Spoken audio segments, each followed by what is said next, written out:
Good evening, everyone. My name is Christine Girardi, Assistant Curator for the Niagara Falls History Museum. Tonight we're going to take a closer look at the Green Book and the accommodations in Niagara Falls, Ontario that were advertised by this publication. Ever since the motor vehicle was popularized in the first decades of the 20th century, the family road trip has been a North American tradition. The increasing affordability of cars, the rapidly expanding network of highways, and the appearance of motels, or motor hotels, helped to bolster this method of travel. Families could consult paperback guidebooks to get information on the best places to sleep, eat, and go sightseeing. But this information was not complete for some travelers. In the United States, the same time period was also characterized by the pervasive institutional racial segregation and subjugation of the Black community, both through codified laws, called Jim Crow laws in the southern states, and unwritten but violently enforced social conventions. While a Black family would know the places in their own area where they were welcome to patronize, they would have no such knowledge of the places further afield through which they were traveling. Every stop was a potential minefield.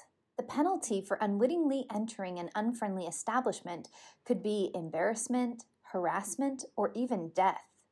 George Schuyler reported in 1943, families have motored all across the United States without being able to secure overnight accommodations at a single tourist camp or hotel. Black travelers would plan ahead by packing their own meals and bringing their own gasoline. Some even resorted to keeping a bucket in their trunk because they could not be certain that they would find somewhere that would allow them to use the bathroom facilities. As the numbers of middle-class Black car owners increased, the demand for a travel guide that would inform them of safe locations became of paramount importance.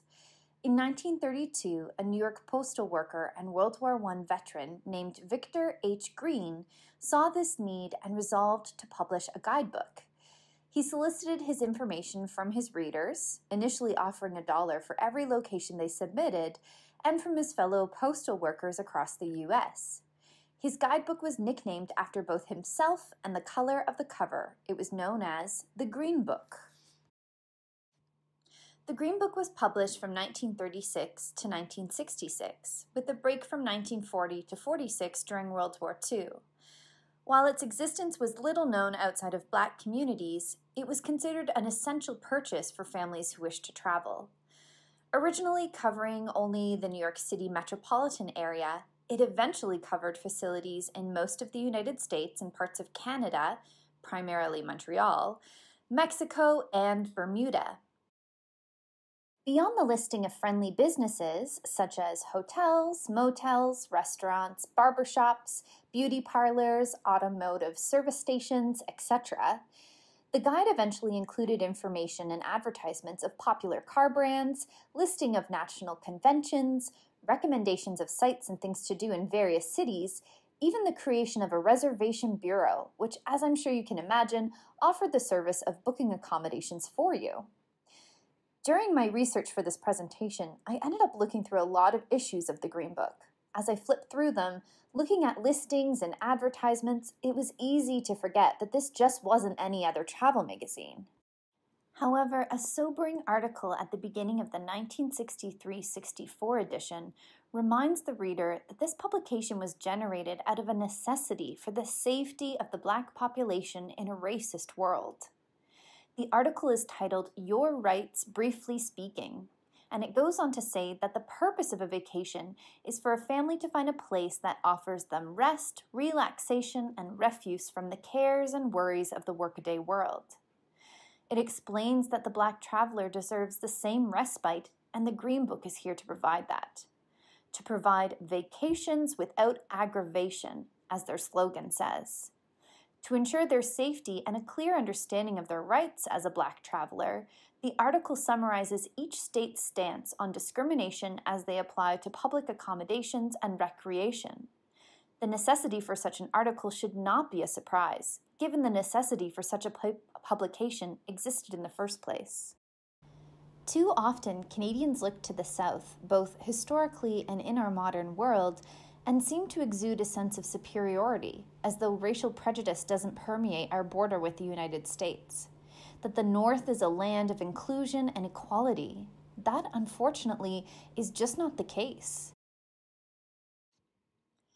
The Green Book provides historical evidence for a racist Canadian landscape in the 1950s through the 1960s, in the sheer fact that the publication was used in Canada while traveling. Over the course of its publishing run, 6 Niagara Falls accommodations were featured in the Green Book. Now, Canada was very different from the southern states in terms of acceptance, and I'm sure there were more establishments within our city that would have given the Black community accommodations. These are only the sites that chose to advertise in the Green Book.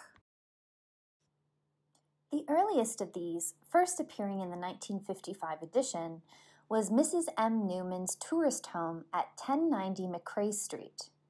The operator of the accommodation, Margaret Newman, lived there with her husband, John, a scrap metal dealer who also worked from the home.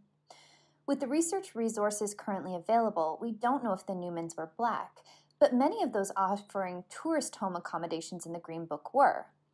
Today, the house is still standing, although the number is 5090 McCrae Street now. In the next edition, 2 more Niagara Falls properties were listed, having taken out paid advertisements: Maloney's Guest House and the Ohio Motel. Maloney's Guest House at 1058 McCrae Street, now 5058 McCrae Street, was just up the street from the Newmans. In fact, McCrae Street had many similar tourist homes at this time, though these are the only 2 that appear in the Green Book. Their proximity to the tourist area of Niagara Falls afforded the residents, largely working class, an opportunity to supplement their incomes by renting rooms to visitors. The Maloneys were Lillian and her husband Joseph, who was a recently retired bus operator for the Niagara, St. Catharines, and Toronto Railway. Though the guest house was a featured listing in every Green Book until 1962, it only seems to have been in operation in 1956. This seems, unfortunately, to be due to Lillian's death. These accommodations were typically operated by the woman of the house. Joseph stayed in the home and remarried, but it does not appear that the guest house was still open for business. The Ohio Motel was operated by Attila Toth, a Hungarian immigrant who came to Canada from Czechoslovakia in 1923 to work as a farm laborer. He farmed in Welland through the 1930s and 40s before moving to Niagara Falls. He applied for and received a license to open a motel in 1954 and operated the 25-room Ohio Motel until it was sold in 1977. Most recently, the motel operated as the Dutch Inn, which was torn down in 2013 to make way for a boutique strip mall. Its location was at 8661 Lundy's Lane. 3 larger and more famous Niagara Falls hotels were listed in the 1963-64 International edition of the publication: Foxhead Motor Inn, Park Hotel, and the Sheraton Brock, which was misspelled Breck. Unlike those featured in earlier editions, these were all luxury properties operating on a large scale. That these prestige accommodations were being listed as friendly to Black patronage can perhaps be looked at as evidence of wider societal acceptance of civil rights. The first of these, the Foxhead Motor Inn, stood on a site that has housed a hotel for more than 120 years. Appearing in various incarnations as the Parkside Inn, the Clifton Inn, the Inn, and the Sheraton Foxhead Motor Inn, the site has been, since 2000, the location of the Sheraton on the Falls. Unfortunately for Green Book readers who wanted to stay at the Foxhead in 1964, the building was demolished that year and did not reopen until 1966. The listing for the Park Hotel refers to the Park Motor Hotel, which was built by Harry Oakes in 1956. The Park Motor Hotel, later known as the Comfort Inn, was one of the first in Niagara to offer an indoor swimming pool. The building was demolished in 2015 to make way for new attractions and the expansion on Clifton Hill. This is a souvenir matchbook from the hotel found in the museum's collection. The Sheraton Brock Hotel, now the Crowne Plaza Niagara Falls Falls View Hotel, was built in 1929 as the Hotel General Brock, and over its lifetime has been called the Skyline Brock and Brock Plaza Hotel.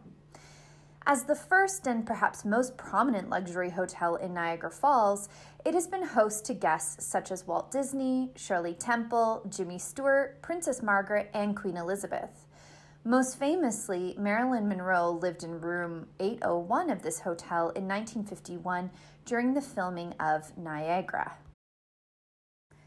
Victor Green is one of the few business owners in history who has wanted a decrease in demand for his product. In the introduction of the 1949 Green Book, he wrote, "There will be a day sometime in the near future when this guide will not have to be published. That is when we as a race will have equal opportunities and privileges in the United States. It will be a great day for us to suspend this publication, for then we can go as we please and without embarrassment." Unfortunately, Green did not live to see that day. He remained editor of the Green Book until his death in 1960, after which his wife Alma took up the post. After the Civil Rights Act was passed in the United States in 1964, discrimination on the basis of race became illegal, and the Green Book publishers decided to discontinue the guide.